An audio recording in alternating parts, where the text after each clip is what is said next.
আসসালামু আলাইকুম। আজকে আমরা একটা খুবই কমন প্রশ্নের উত্তর দেব। প্রশ্নটা হচ্ছে পরমাণু বিদ্যুৎ নিরপেক্ষ হয় কেন? পরমাণু বিদ্যুৎ নিরপেক্ষ হয় কারণ এতে প্রোটন এবং ইলেকট্রনের সংখ্যা সমান থাকে। অর্থাৎ পরমাণুর নিউক্লিয়াসে যে যতগুলো প্রোটন থাকে সেই ঠিক একই পরিমাণ ইলেকট্রন নিউক্লিয়াসের চারদিকে কক্ষপথে পরিভ্রমণ করে। আমরা জানি প্রোটন পজিটিভ চার্জ বিশিষ্ট অর্থাৎ ধনাত্মক চার্জ বিশিষ্ট এবং ইলেকট্রন ঋণাত্মক বা নেগেটিভ চার্জ বিশিষ্ট।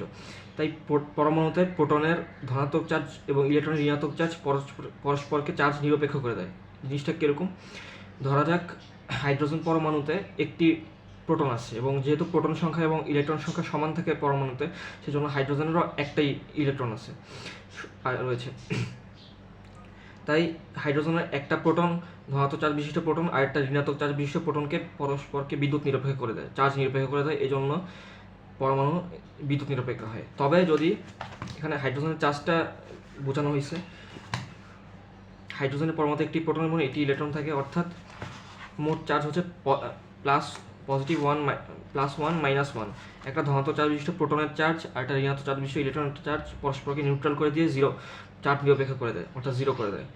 তবে যদি কোনো কারণে ইলেকট্রনের সংখ্যা কম বা বেশি হয় তাহলে পরমাণুতে আয়নে পরিণত হয়। যেমন সোডিয়াম আয়নের কথা আমরা জানি।